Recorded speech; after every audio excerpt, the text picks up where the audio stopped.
Greetings, friends! Welcome back to the Film Alchemist podcast, the show where we take the movies we love, break them apart, to find out what gives them their magic. I'm your host, Josh Griffey, joined as always by my friend, co-host, and guy who would never get murdered for a car. Definitely Alex Dandino. All right, you probably heard it up top. I was busy being a Florida Sasquatch for the last handful of days. Every toxin and poison that Florida had to offer, I imbibed in. So my voice is not going to be the powerful sleigh ride that it normally is for you, so I apologize.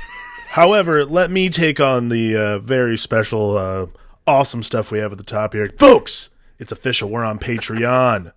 Please, for $1 a month. It's $1. $1 a month. And you, Griffey's miming now. If you go to the YouTube, you can watch him mime. For $1 a month. That's bogus. $1 a month, you can get access to our Discord. For a couple extra bucks, you can get access to all these awesome special episodes we do. This month we're doing, what's it, the Dark Backwards? Fosky's pick, the Dark Back? Yeah, that's our Patreon exclusive. There will be blood. And there will be blood. It should be pretty dope. And of course, as always, we want you there. So please, click that. Get on that Patreon button. Click that $1. That's our Christmas gift. We love you. Get your voice we're heard on all over the there, We're on all the same socials you are. So Facebook, Twitter, Instagram, Hive. I don't even use Hive. I don't even know what Technically, we are on Hive. I think Hive died already. Either way, whatever socials you use, we use them at Film Alchemist, at Film Alchemist Pod. We're everywhere. Just Google us. You'll find us. You can email the pod also at filmalchemistpod@gmail.com. What else am I forgetting? All YouTube. Of the other good stuff. YouTube. Oh yeah, you can look at our beautiful, awesome Repo Man faces here on our YouTube my voice channel. is weak. My face is still strong and sexy. Face is quite strong. You can check us out on YouTube. It's a delight. If can you watch can't Griffey ride my mime. voice, ride my face. Over on YouTube. You could watch Griffey mime through this entire thing while I fuck up all of our Q stiff. Yeah. I don't know. That's all I got.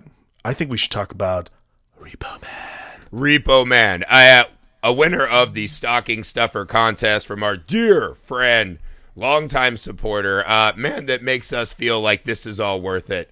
Howard, thank you so much. Oh, Howard. It's Howard Pirates. It's close to pirate. I did Close to double pirate, check. but not pirate.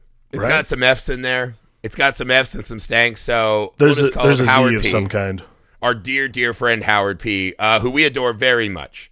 He picked a wonderful movie for us to talk about tonight, Repo Man, an Emilio Estevez, Harry Dean Stanton joint. 1984. Kind Directed, of a classic cult following movie. Yes. It is a weird kind of tonal vibe movie, right? This is checking in with how the American dream's going for you. Kind of a theme of some of our picks this month. This is a hardcore, like, what's the deal with Reaganism movie. Right. It's It's pretty on the nose. This and is fun. the kids aren't okay movie. Yeah. And yeah, it's kind of this interesting time machine, wink, wink, into a different era and a different headspace that kind of plays out as this fun, campy parody of not per se other movies, but of kind of America itself at the time. It's a really fun ride.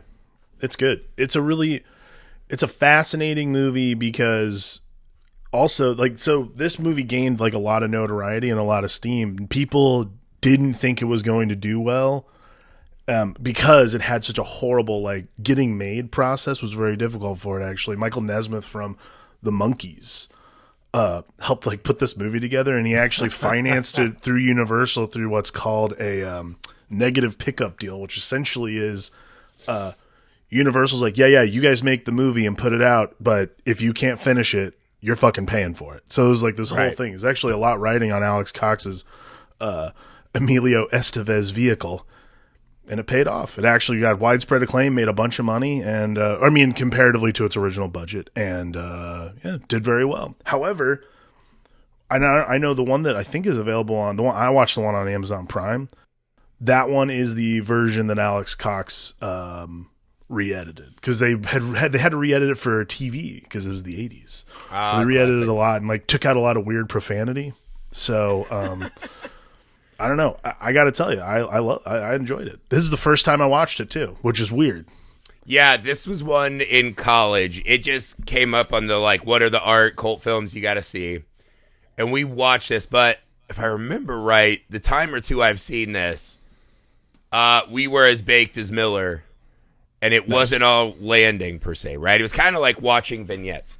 I think the closest thing to anything like this that we've talked about on the pod would be Ghost Dog, right? It's just kind of following these characters through like a town is setting, right? I think this place is like funny Ghost Dog to me. I think they're spiritual sibling movies in a way. I could kind of see East that. Yeah, meets West, right? Well, Ghost Men. No, I can kind of see that. I mean, this is very specific to. It's very specific to time. I was telling you before the pod, and this is actually something I really love about movies about Los Angeles in the 80s, because in the like 70s and 80s, New York was like the cool cesspool spot. Like you saw a lot of cool shit. Even when you watch Philly, them now, yeah. When you watch them now, like those are like the dirty down spots. Like that's the way it is. That's the way it's supposed to look. When you do LA movies in the 80s, they focus a lot on like Beverly Hills and Hollywood, the way that palm trees, I think bikinis, people want Hollywood to be. Those of us who've lived out here, who've been out here, know that Hollywood, the way people picture it, is like literally 2 square blocks, and the rest of it's just dog shit.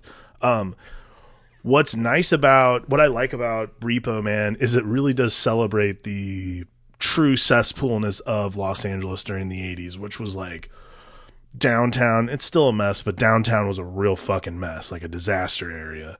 And I never saw any glitz and glamour locations in this movie. That's what I loved the most. It felt like they shot it in the valley, which is pretty cool. Yeah, no, this is a movie that feels LA. This is but see, the other thing I think where it is kind of spiritually Ghost Dog adjacent to me, it's just about these people, right? Mm-hmm. Everyone in these uncertain times, as they say, is trying to carve out a spot for themselves, right? And they all have these creeds and codes and rules. That's the shit that I love about this movie. Yeah. I love them telling each other, this is how I live my life. And no one in this movie is an exceptionally high achieving person of any kind, right? We're not dealing with, rocket scientists per se. Yeah, we're not dealing with just with normal, everyday guys. Yeah, we're not dealing with like Tim Robbins and The Player. This is literally like people in Los Angeles. And they're talking about how they get through day to day, right? When the job's chewing them up, the shittiness, like their job is to every day wake up, go find someone else who doesn't have a lot, and take it from them. It kind of reminds me of take the psychic toll. So they have these codes, right? A Repo's Man life is always intense.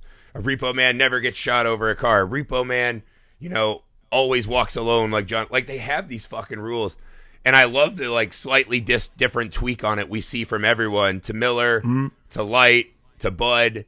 And it really gets at, like, even his parents, right? I thought that was a really cool scene. When he goes home and he's like, Mom, Dad, I think I'm going to go to school after all. They're like, oh, we're just stoned and gave all your money to this fucking TV preacher. There's nothing more like screaming 80s than former hippies handing over money to a televangelist. That is like, again, there's like some on the nose, holy fuck, the 80s were insane stuff. That is like my favorite one. Yeah, this is also because not Bud, whatever the fucking main guy's name is. Otto and his friends are suburban punks, SLC style, right? The kids that are rich and should have nothing to complain about, but they just got to find ways to fuck around, right? Right. At the start, he tells the manager to fuck off when he's, doing Kansas. Now he's out in a garage getting all fucking punk rock. Yeah. But how I knew he was a fake punk is when he stopped to fold his pants really gingerly. I was like, that's the least punk rock shit I've ever seen. He comes back. His newly released felon friend is now just fucking plowing his girlfriend. See, I could handle the pants folding. It was when he came back and saw that his friend was plowing his girlfriend, and he just was like, darn. And I'm like, dude, fucking get in there. Either beat that guy's ass or join him. That's I thought you were going to say fucking ass-to-ass moment. Yeah. Yeah, I mean, like, that's punk too. Like, I don't care what you do. Starts, they start fucking rubbing heads. I think that's another thing I fucking love about this movie. I have to ask you this, though. Sure. If you had walked in on a girlfriend fucking another guy, your response would be rage and battle? Oh no, I'm an emo man. My response would be go write a song about it. That's That's awesome. See, mine would be the same thing. It's like, I hope you enjoy each other. Yeah, and I go and enjoy each other, smoke cigarettes, and probably eat a burrito. Yeah. I hope they're happy. I'm gonna write these sweet lyrics real quick. Oh yeah. I've never understood the like, oh my god, that guy's balls are slapping my girlfriend's ass. I better get in there and fight him. No. It's like, what? Yeah, why would you do that? The war is lost. Like, she's already done it. Like, it's over. Yeah. I've never understood that either. I actually thought Otto's response was... scoop up the rocks of Alderaan. The fight's over. I move on to the next battle. That's a good analogy. I like that one. Yeah, Otto does exactly what all of us would do. See, but that's still, like, to me, the punk rock thing would be to, like, fight it out. I guess that's true. But like, he's not a real punk. He's not a real suburban fake-ass punk. Right. Again, this is actually something because again, I've never watched this movie, and I don't know why. I mean, again, it's just one of those. It's one of the. Everyone's got those holes in their movie. Everyone. I hate people that act like they've seen everything. Yeah, Repo Man was cool. I'm sad I missed it earlier because so many of these punk bands that are part of the soundtrack just like I loved Suicidal Tendencies when I was Suicidal Tendencies, yeah. Yeah, and then not only that, this movie has the fucking Circle Jerks as like the band at the nightclub they all go to. I'm like, Bad Brains, yeah, they got a bunch of good classes. Come on, man. I did like when he's folding his jeans, it's too institutionalized. Dude, what the fuck? I thought it's so funny because I paused it to make sure that was the song.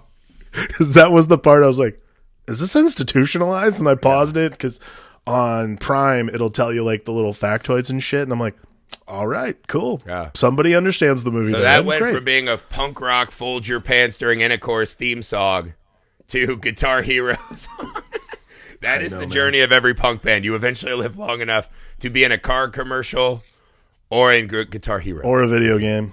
Yeah, that's just how it goes, man. But I feel like Guitar Heroes, like the infamy that you live as a band, you're like, oh wow, I really made it. It's when you're in Madden is when you're like, all right, maybe my shit went a little south. Yeah, Madden, that's like you're not actively participating. You're a part of the band. Madden, you straight up sold the song over. Like Rock Band, you can get away. I've listened to this Vagrant Records podcast, and Census Fail was talking about how they actually sold a bunch of records on the strength of this song that was in their one of the Guitar Hero games. Mm-hmm.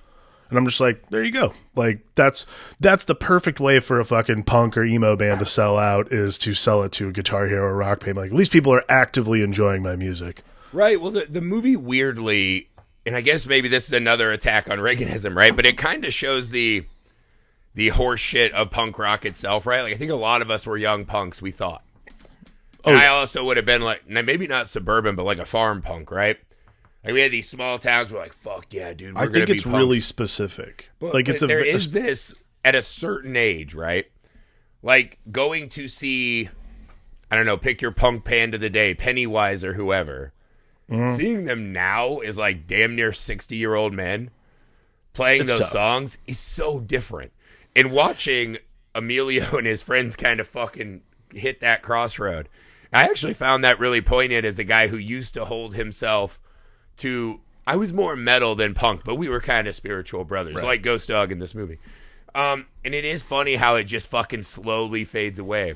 Because as our parents are squares as we see them, eventually you realize they're all just buds and they're just like fucking sick of everything. Yeah. Which is kind of the truest distillation of the punk rock attitude, is the old man who's just like, fuck him and fuck him and fuck him. Yeah, I mean, it's interesting because we all sort of want to hold on to this, like, it's not even a bastion of rebellion. It's literally just like, oh, I like this music, and it was like not what my parents listened to. Right. And we all think that's what makes us nothing better as a young person than your parents hating your music. Yeah, it felt like that's like your first taste of true rebellion, is like your parents not liking what you've decided to like put in your ears. And like that to me was like, it also replicates, right? Like, what was that famous punk rock quote, right? Is it, we have more to say than talent to play it, right? Yeah. And there is this lively, like when they're just out in a parking lot just pushing each other. That's it. It's like, it's just something to pass the time. You feel alive. You got juice.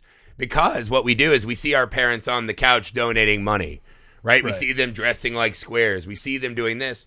And so it's funny to watch Bud embrace that, but he thinks he's not becoming them. Right. Right? He Well, thinks it's also the Repo like- Man is this real life cops and robbers, as he says. Right. But And really, I think- he's just caught in the fucking grind of Reaganomics.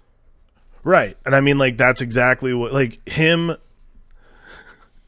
This is like what I loved is it is like this complete, and it happens really abruptly. And I don't, you can read into it however you want to. But when he goes to his parents, says, I'm going back to school, and they're like, oh, we gave your money to televangelism. Like, that's the last, that's the last bastion. Like, that's the line is like, I want to go better myself through education. And my hippie parents I think he was going to given my steal money. it, yeah. Oh, for sure. Like, I mean, like, whatever you want to put it, whatever you want, whatever spin you need to put on it to get your money. Like, if he was going to steal it, either way.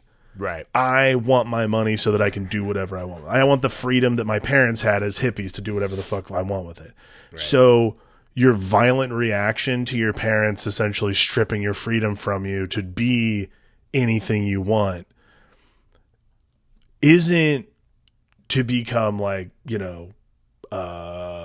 isn't to go out and join like Black Flag or anything like that. Because that's the other thing too is like, this isn't just punk bands. These are like hardcore punk bands. Like California hardcore punk bands were rough. Like they actually like partied hard and also like, broke venues and that They kind weren't of shit. folding their pants before Bone Town. They certainly were not. But like what's fascinating to me is like Otto, who's a punk with this dangly earring and like hardcore punk, loves circle jerks, loves suicidal tendencies, asks his parents for his money, doesn't get it, goes and gets a job. Like to become part of the rat race. It is really like and to be like the other part of it too. And I don't know if you felt this way, but like the whole gang, like all of them, it actually reminded me a lot of that. Like every time the cabbies get together in Taxi Driver, where they're all just like cracking wise. Yeah. Like that's the vibe I got. Absolutely. It is funny because as you were talking, I was like, this movie strangely has a really conservative hint to it. Mm-hmm. Right? Like there is this, at the end when he's like meeting up with the friend who pounded his girlfriend out and there's the fucking shootout or whatever. And he's like, I blame society for what I am. And he's like, to hell with that. We were both suburban punks. Like, you wasted your life. You did this, right? And then he asks his girlfriend, he's like, hey, stick around. I'll make you repo wife. And she's like, what the fuck? Yeah, he's like super pleased with himself as a repo man. Like, but he's part of the rat race. Saying, right? Because we watch the youth degenerate, right? Hey, let's go do some crimes, right? Which sounds like what our uncles think we were all doing when we were younger. Totally. But there is this... You watch him slowly because he first goes into that office and he's like, I'll never be a repo man. He pours the beer out. And then the lady, is like, it's too late. You already are. And he likes that little bit of, right? Him and his friend are then outside wearing their funny outfits looking for jobs. Next thing you know, he's on repos. And like on the first day, it's him and the Rodriguez brothers doing that race in the LA River, right? Where they're busting each other up. And you see Harry Dean Stan's like, goddamn some bitches. He's like cussing him out. And he's like, this fucking crazy. And you see Emilio is lit up like a kid at Disneyland. He's like, holy shit, this is a job? This isn't putting fucking, stickers on the cans. This is a job. Real life cops and robbers. The first time he helps him, that fucking guy runs out and is trying to choke him out as they drive away, right? Mm-hmm. So he's got a taste. There is energy to it, even though he is becoming... Well, he was fucking stoked to get to do that Grease reenactment, That was like my favorite. That's actually one of my favorite Otto parts is he gets out of the car in the dirty, dirty LA River. Yeah. And he's like, that was awesome. Yeah. I'm like, that's a guy who loves his job now because no one else would put their feet in the LA River to bitch at somebody. Because he thinks... There is this weird, like... These repo men all kind of have this, like, old Western archetypal vibe. Yeah, totally. Where they're all kind of these old cowboys, right? And the Wild West is changing, or they're still moving on and finding gold, and I'm just here holding it down, right? And so he feels like he's still punk rock. He feels like he can still tell everyone to fuck off. Yeah. But it's funny because by the end of the movie, it is Bud that is totally damning the system. And Otto's becoming totally one of them. I'll tell you, man, I think Bud is way more punk rock than any of the other characters. Harry Dean Stanton is one of the absolute most underappreciated actors who's ever lived. It's not, you're not wrong. He's fucking good in everything. I think people just assume he's the guy from Alien, but like he he's always had that Christopher Walken thing where he'll do any movie and he's good in all of them. Like he's never not been good. Like even bit parts, like even like an Alpha Dog, like he plays like a grandpa in Alpha Dog and he's fucking great there. Like he's never not good. I think the difference is Walken does eccentric movies where they become Harry Dean Stanton just does guys. He's kind of this like drawn out, stepped upon American man. Yeah. And so his are a lot more quiet, but he still finds those powers. I remember the first time he really was on my radar is when we were in college after Sopranos. We watched everything HBO made, right? Rome, there's a whole, even shitty ones like John from Cincinnati, whatever. Yep. Anything HBO did, you're like, we're watching this. Yeah, we were like watching it for sure. And he was the like Mormon cult leader dad, I believe, in Big Love. Yeah. And you're like, oh my God, this guy's fucking great. Like, is this a brand new actor? And you're like, oh my God. We had to go back and find all the work of one Harry Dean Stanton. For a guy who looks the way he looks, it's pretty distinct. You do forget that he's been in a bunch of movies because like he's just a guy. Yeah. Like and he's not doing anything weird. He's just being a guy. Like like this movie particularly, I love everything he's spouting off is kind of like real punk rock spirit. I think that's what's fascinating to me about through the mouth of like our uncles, right? Like the one when he's screaming through about the mouth of our uncle who's part of the system. Right. Like he's had to be part of the system. Right? And that line really jumped out at me. He's like, if only there was a way to find out what they owed and make them all pay it. And Emilia's like, dude, they're street winos. Like, they don't live like this because they want to. They have nothing. Yeah. And Harry Dean Stanton, again, this is part of the psyche of the Repo Man, is stealing from those with the least, right? They're not Robin Hoods, right? They're Robin Hood if all he did was mug other poor people. Right. And I know they have legal paperwork. They're not Robin Hoods. They're Robin Hoods. That's what they're doing. And paperwork, whatever. Like, the spirit of it is a mean-spirited, cruel job. And what they become is they're this boot for the system to help keep these people down, right? Because what happens if you take their car? Now there's less money to make, right? There's this, there's that. The girl he meets who works at the Fruitcake International Partnership, she doesn't have a car. I bet that makes her life a lot harder, right? All these people that he's ganking cars from. So there is this weird... While Harry Dean Stanton's like, I'm the one who's oppressed, he is also fucking oppressing constantly. And I think you see that weight on him, right? The one who's the most leveled out is Miller, the mechanic. Because he's like, I don't ever drive. The more you drive, the dumber you are. He just talks about all this ancient alien shit, right? Yep. And that's the thing, because he's not out there actively helping in this process, even though he's profiteering from it. I guess you could say Light is pretty well adjusted, too. Running around shooting his blanks and fucking acting tough. You know... Yeah, I mean, I guess for Los Angeles in the 80s, that's pretty well adjusted. That makes sense. Yeah, he didn't actually kill anyone. They did go beat up the grocer because Otto gave him a fake name. When Otto tried to steal that grandma's car and got his ass whipped, he went and had his boss's ass whipped. You know what's interesting? What I find really fascinating about this movie, and because like we're roughly almost a half hour into talking about this movie, we haven't even mentioned the fact that like the driving force of this plot is not the day-to-day life of a Repo Man, but like there's some 64 Chevy Malibu that literally vaporizes people if you open the trunk. Like, we haven't even brought it up yet. Well, that's the first scene in the movie. We haven't even thought about it. It's an awesome, dude. That opening first scene is great. It has a Twin Peaks vibe, right? It does. A weird guy we don't understand. This cop, he's like, "Don't look in the trunk." I'm looking in the goddamn trunk. Give me the keys. He gets vaporized, right? He turns into an atomic skeleton. Yeah. Like an old punk t-shirt, and his fucking boots are leather cut. What a fucking awesome opening. Yeah. What is funny is that I actually kind of disagree. I think this is specifically just about the lives of Repo Men, and there's just the weirdest second act addition that... Because honestly, you could take the alien car out of this movie. I'm not saying it's part of... I'm not saying at all. I'm not saying it's... Sorry, I misspoke. It's not that it's the driving force of the movie. I'm saying it's the driving part of the plot that they're assuming keeps the movie going. Right. Like if they filled out a saves the cat beat sheet, it would be all about the aliens in the car. And if you read that, you would be expecting a wildly different movie. Like imagine... Well, like that's the thing. Like, imagine the coverage on this movie, and people are like, "Oh, it's this," and then like, or like someone pitching it, And they're like, cool, here's $1 million, go make the movie. And they're like, it's really about this. It's essential. Like, the pitch for this movie would just be Mac and Me. Yeah. That's not the movie we're watching. I don't know if I'd go with Mac and Me. I'd say just a kind-hearted, or Howard the Duck, right? A kind-hearted human fucking helping us. I'd feel better saying Howard the Duck than Mac and Me, yes. Yeah, but I didn't see anyone come mopping, so.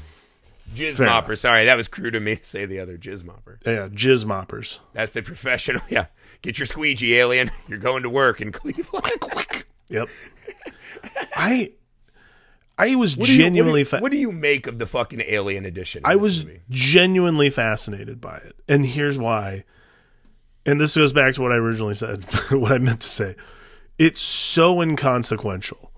Yeah. But when you think about Los Angeles in the 80s, and when you think about these larger metropolitan areas,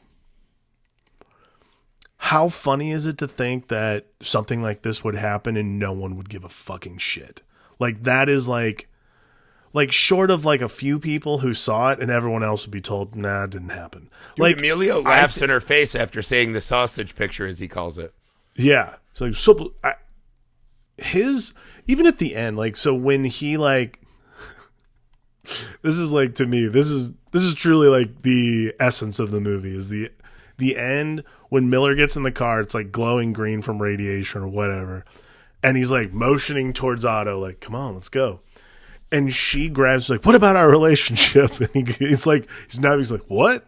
She's like, what about our relationship? He goes, fuck that. Yeah. Walks away. I'm like, this is the movie.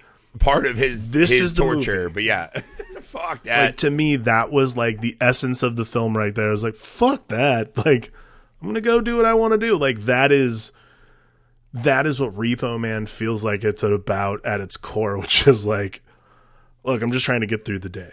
Like, this one day, there was a hugely irradiated car that I stepped into. Other days, you're just repoing cars. Well, there's a real, like, this is my gun. This is its job. Really, this is my fucking car to repo. But that's the thing, because the aliens present some kind of unknown, right? This is going to change the status quo. The Repo Men become this force of, we don't want anyone to know. There's these weird, unnamed men in black running around. As this creep is just seemingly idling around Los Angeles with no real given target, as these things decay, he's getting rot, metaphorically for sitting too close to the truth. Right? And by the end of the movie, I was like, we never see an alien. We see no evidence of aliens.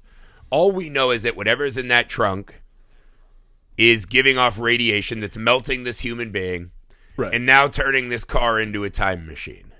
Yeah. Right? That takes Emilio and Miller back to the good old days. Back to the good old days. I was like, what the fuck is happening at the center of this movie? There is that other thing, too, in the movie. Like, is it Light who hands him the book for diuretics or whatever that shit is that's supposed to basically be Scientology? Yeah. At the end, those two guys are reading it on the ambulance in the presence of the green car. I was looking, because after I watched it, I went online to look up if Alex Cox was a Scientologist, because I was like, that seems very specific. Because, like, the whole thing... Or he had a bad e-reading and he was pissed at Scientology. Certainly could be that. But with that ending, because there is that, like, whole bit, like, Cy, and then even Miller has those Cy Richardson's the actor. Light, and then... Miller, I'll have that conversation about like what's futures, like the future and the past and that kind of stuff. And combined with that, like that was the moment in the movie. I was like, is this a Scientology movie? Because again, I had never seen it. I'm like, did he make a Scientology movie? And I went on like, I don't think Alex Cox was a Scientologist, but either way, I was like deeply suspicious through the rest of the movie. This thing though, this living in LA, that Scientology is kind of weirdly omnipresent in LA life. We all laugh at it. We're like, that doesn't affect me. But you always see little signs of it everywhere. Yeah, it's around. Like, it's so weird that it's just out there. But, the aliens to me, right? Because the two times we have contact points, let's say, are when the trunk open, right? The cop opens it. He gets wasted. The punk and the ex open it, and they manage to get out before they see it.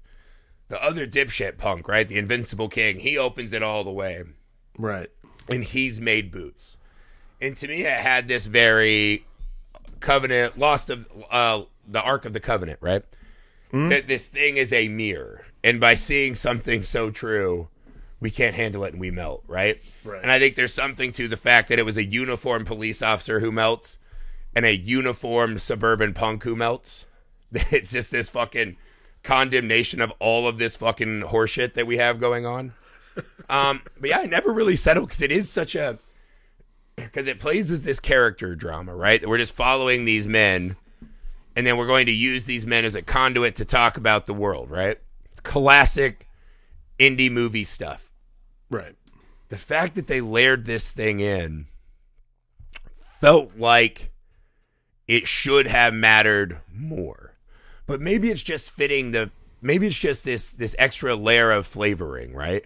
Maybe it's just this nobody knows what the fucking truth is or where we stand, and maybe we all want a fucking wild, chaotic upheaval, like knowing that aliens were coming back at any day, right? Like that's the famous joke that what if Jesus already did come back and we put him in an asylum? Right. You know, like yeah. Who knows, man? knows? I've never settled. I've seen this movie a couple times, usually inebriated. I've never settled on why the fucking aliens are in this movie, or if they even are aliens. Because only the lady at the Fruitcake Society says they're aliens. It's funny that you say that, because I also wondered that too. Like, I'm like, are they just fucking people? Is like, it just a fucking indie movie DeLorean? It very well could be. Is it just like a cheap way to do? I mean, well, he said he was working on a neutron bomb which would destroy people but not buildings. Right. And then his project was gone. And then that's seemingly when he started this road trip. So it feels like maybe he stole something he was making as an engine of destruction. And not actually little alien corpses. Again, is it not just the most like capitalist notion to destroy people and not buildings? When they restart society. I remember I saw a thing when I was younger, right? And some mathematician for like a paper did a study. And he calculated the cost of every single bullet fired in World War II, right? Right. And he goes, for just the cost and manpower to create all those bullets and bring back all the humans that those bullets killed, right? I think that was his equation. That we could have cured world hunger like 15 times over. Some staggering number. Even if it's only 5, who knows? I can't remember exactly. But it was just this, we have everything we need all the time. We just are such fucking cocks of humans. Cocks of animals. You know what I mean? Right. I mean, like, that is truly the truest Reagan era notion. It's just like, look how much money we have and how much stuff deregulate everything. Don't you want a guy with an eye patch driving around in a fucking nuclear bomb in the middle of town? Where do you think he's driving? Let me ask you that one. Where the fuck do you think he's going? I think I assumed he was. Here's the thing. I think because he was in Los Angeles, I assumed he was going downtown. To blow it up? Get rid of it? To blow it up. Well, or at least to blow up, I guess at that point the homeless. And now the homeless too. So, yeah. They do a lot of that. Just Emilio and the guys just walking and driving by homeless people everywhere. Yeah. There's a really specific undercurrent of the, like, throes of what capitalism, like, what really, like... It's also strange, too, because... selfish capitalism does. They didn't really steal from a lot of white people. No. Like, not a lot of white people were getting repossessed. There's, like, a weird tinge of that throughout the whole movie. There's this really strange undercurrent of that, and I don't know if it's on purpose. Like, it just feels that way because it's the 80s, and you're just like... I mean, different times. Sure, but, like, it's also one of those things where you're like... I specifically kept being like, are we going to have, like, a hillbilly house here? Or? Well, like, that's always my thing is, like, I feel like movies like this, it'd be cooler if they were, like, repoing in Beverly... Like, that's where you'd be, like, in Beverly Hills and then driving it into the valley. Like, is this like the Parasite analogy, right? Is that we are turned on each other, right? The people without money are weaponized against other people without money. Right. So maybe the lack of white repoing and the fact that most of our repoers and fake punks and store owners are white people, maybe that in and of itself is some kind of societal critique and not nefarious. Certainly plausible. I wouldn't. That one makes sense. That one makes more sense. Because I always thought of this as a punk rock movie as I was younger, but there is such a fucking conservative takeaway for me as I watch it. To me, now. that your take there makes more sense than Alex Cox being racist. That makes more sense. I didn't mean to just accuse. No, but I think like because Alex Cox is British and he wrote this I think he wrote this while he was in film school. He was at UCLA because he got like one of the scholarships you get to come to LA. So he was here and he wrote it. So I wonder if this is all very specific to like his experience of being from an outsider seeing America, being an outsider watching America sort of like consume itself. Actually, that's probably the way I watch a lot of foreign news about America because they don't have the emotional investment. They just look at us like, what the fuck is going on? Yeah. The rest of the world thinks we are, and rightfully so. I didn't know he was a British psychopaths. film student at the time. That makes a lot more sense to me. Yeah. Actually, now that I'm thinking about it through that lens, there's something very specific about the colonialism of it all, and then also the overall Reaganism is very... Ooh, that's another interesting thing intense. In the movie, too, is that we never really see the authority or the wealthy. No, right? Like there are men in black floating around. But yeah, but like almost as if they're alien or robots too. Like they're so dehumanized. No, yeah, they're just suits. Like they're literally just suits. We never see a rich person like judging the punks. We never see like a head cracking cop, it feels like. It is kind of this almost again, adds to this kind of like neo-Western with these cowboys just running around making up their own rules, repossessing horses and shit. I mean, why do you think we don't look at the flip side of that coin in this movie? I think because it's unimportant to the story, mainly because more to the point, like not that it's unimportant, but more that it is so. How do I put this properly? It's not that it's unimportant; it's that it's so irrevocably inhuman, and that's what these people are trying to be. Like they're the most human versions you're going to see in this kind of environment. So like to give the other perspective is a really stupid narrative technique, given that like we're so entrenched in Otto and like Bud's world. Like it would, for me, like pacing wise, take you completely out of the movie to go like handle That's it. a really watch good a bunch point. watch a bunch of suits in like a Doctor Strangelove thing going, what do we do about this neutron bomb? Like that pulls you completely out of the story. Not knowing where it's going or where it's from, I think, is what makes it worthwhile and thrilling to watch these characters discover it, because these characters are us and they're literally reacting in the way that I think most. Well, yeah, this bomb is not driving around Bel Air about to kill them. Right, you know what I mean? It's in the places that we would live.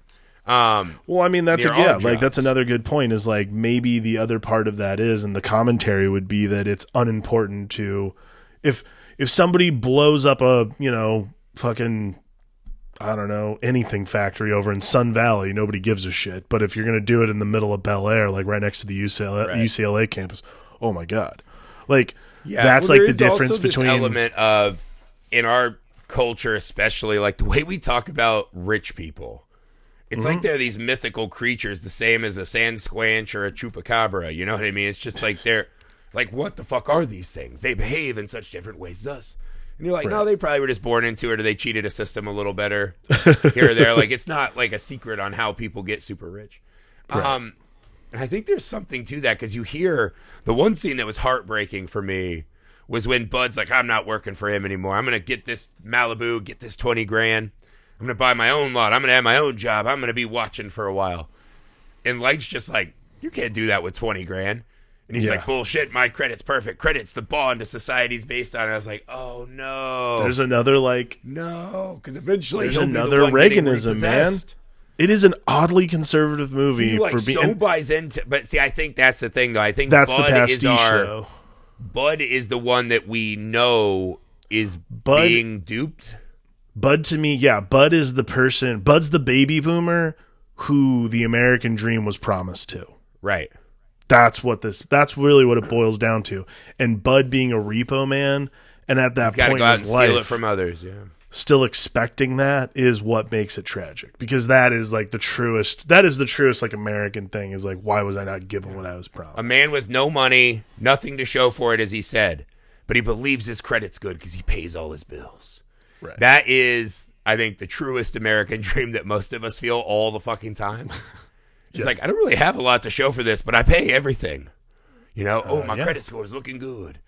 And maybe that's even fucking white people problems, right? It's like, you know, but I do think there, because this is something I think it's grappling with my visions of what I thought the film was worth, which is what I think it is now. And I still think it's a pretty damning indictment of this system we have. Like, I don't think these Repo Men. It's a very specific era appropriate movie about what it is to be, about what it is not to just be an Angelino, but also like what it is. Villains, right? They're just guys with a really shitty job hurting other people. It's what it is to be just under the boot heel of capitalism. Like, you're part of the system and you're literally lifting. You're in like the tread of the Doc Martin where you can see the sun and the bikinis. You know what's gonna happen. I'm gonna get out there. I like them, and it's like, no, you won't. No, I agree though. That's exactly won't, bud. You're going to the hospital and you're gonna get fucking nuked. When Bud's just like, I'll die on my feet, he gets shot in a robe with his ass hanging out. It's such an unceremonious end. That also felt very real. But that's what I mean. It is this running and I do think the punks were not used to the best effect. That kind of gives it its old man on the porch vibe, right? Is that they're just like these, let's go have sushis and not pay for it. And again, I know they're fake punks, but that shootout at the end is a pretty fucking brutal and amazingly shot scene. It is. I think that, I mean, and I think we've always, and it's funny too, because Alex Cox has made 2 punk rock movies, neither of which I think have necessarily captured. What was his other punk rock movie? Sid and Nancy. Oh, shit. I didn't know he did that one, yeah. But like, to me, I think, and we've talked about this, because I think I've written like 3 different ways stories about bands. It's very hard to capture that aesthetic. So like, I feel like anything you do when it comes to, especially, I mean, and hardcore punk in the 80s too in Los Angeles is super crusty. So I think there's a really hard aesthetic to grab that doesn't feel like antiseptic in a couple of ways. So like, to me, the soundtrack is there, but yeah, like there's always that sort of glossiness over it for some reason, just because like you can't capture that unless it's a documentary, really. Well, I mean, you could look at this movie as this kind of punk rock horror movie, right? Sure. This is the fear. Like, this seems like something Henry Rollins would have made a song about. Like, you know, the Rollins band could have written a song that was essentially the story of Repo Man. Yeah. I mean, this is like, this would be like a movie you'd screen at like, hey man, we're all gonna fucking party. We're, you know, original Black Flag lineups here, and then we're gonna watch. Used to be a 10 at Warped Tour. Repo Man. It's like, boo, not me. Yeah, that's not what. Me, that's man. actually Blink-182 is for life. That's what Warped Tour is going to turn into, is just watching Repo Man for 18 hours, and then everyone's like, all right, let's go home. Calling punks to watch Repo Man so they can take all their cars back. You're a punk boomer. You're going out. Yeah, no. I mean. Look, if you had to summarize, right, as we watch Otto and Miller fly off in the green car to a better time and place, where do you think that is, man? What do you think this movie's saying that destination is? I mean, I think that, I don't know if there's necessarily a destination. I feel like,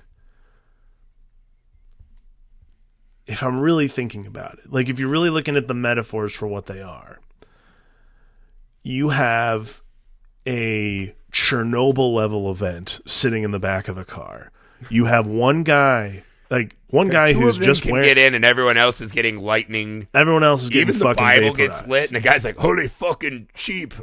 Yeah, like, so only 2 people can get in this car, this radioactive vehicle, and rise above everything. The young man and the burnt out stoner acid guy.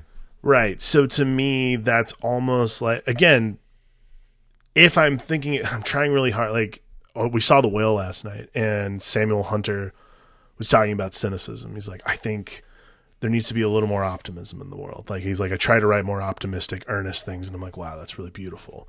Yeah. So if I'm not thinking about this cynically, which is very hard for 1984 America, but if I'm not thinking about it cynically, the happier place is before all this started. and instead maybe Otto gets his money before his parents sell it off, and he goes off and lives his life the way he wants to. It does feel like a reaction to the 80s in a way. The cynical read is that these guys ascend and become part of this. These guys ascend and become the boot heels on the rest of the Repo Men. Like, that would be my read. So they're rich now and they get to beat the shit out of the repos? Yeah, I mean, if I was going to be a cynic, that would be the read I would take with it, because that's super Reaganism. Two people can withstand the atomic nature of a neutron bomb. Maybe all it's destroying is the bullshit, man, and we're on the right. All right, here's my It's very cold metaphoric read. Okay. That I don't know if it's actually cynical, but it feels kind of hopeful. Sure. Which is, I think, what the movie's saying, right? And we have the old guy who's over it. One of the old guys who's over it. But who's, like, embraced that he's over it, right? He's not fighting to fucking have his place in the world, right? He just exists, Miller.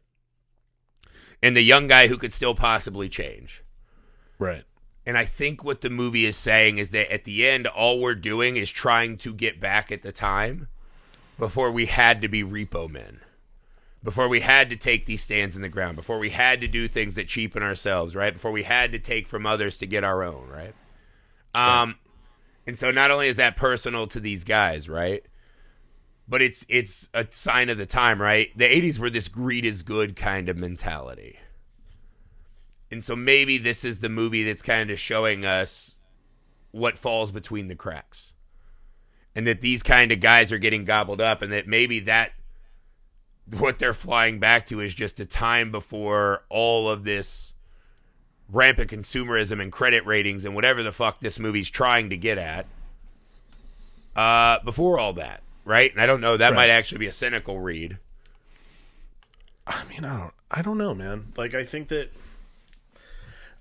because the movie seems to be quite cynical, it's hard not to, like, go with the vibe. It is hard to find a non-cynical satire. I mean, that's what satire is. I think this movie is satirical. Yes. I think that, I mean, that's what satire is supposed to be. It's supposed to, for me, satire always points out, and not a tragically cynical way, because like there's those movies that, I mean, like Aaron Sorkin writes incredibly cynically. Like even the most Capra-esque moments in his movies are like just overloaded with cynicism.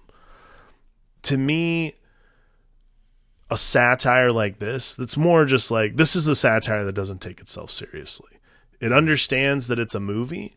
And I think what Alex Cox does better than his compatriots of the time that seemed that were doing sort of similar things was doing a movie like, it's like he's in film school. Alex Cox sees Taxi Driver and he's like, how do I make that about where I am? Mm-hmm. LA, and I don't know, let's just add some weird sci-fi element with like a fucking neutron bomb in the middle of it. Like that's like, to me, that's the 1980s version. Is like that's the Taxi Driver for 1980s. Is like, instead of doing Taxi Driver where like it's a vet who's on the edge, instead it's some fucking suburban punk. Wants to take revenge for an America that he never got and was offered. Otto wants a job so he can buy beer. Otto wants a job so he can be part of the America that he knows is offered. Because he thinks that his America's run out, and he's not angry and violent about it like Travis Bickle. Right. And in 10 years, he becomes a lawyer that has to coach a Little League hockey team. And that's the prequel to the Mighty Ducks. So Repo Bombay, here for you. Maybe that's the destination.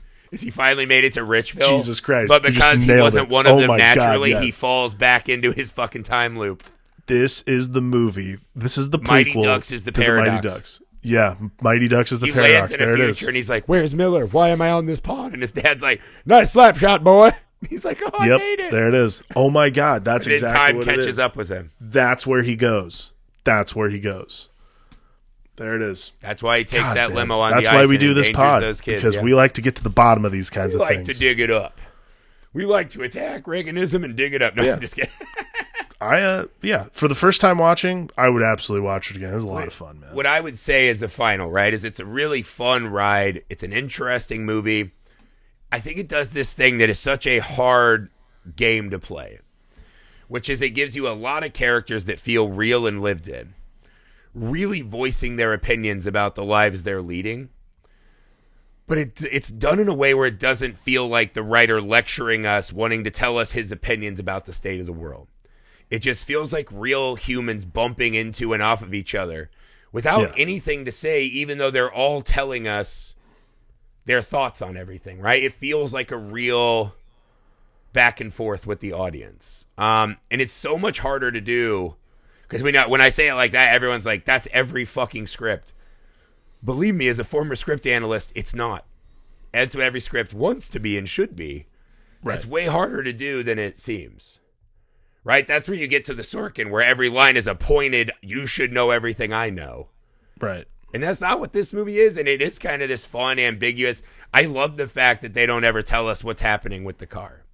Right? It would kind of cheapen the movie if they just explained it all away and told it. It's like fun to sit with the ride and just kind of take the decisions as they come.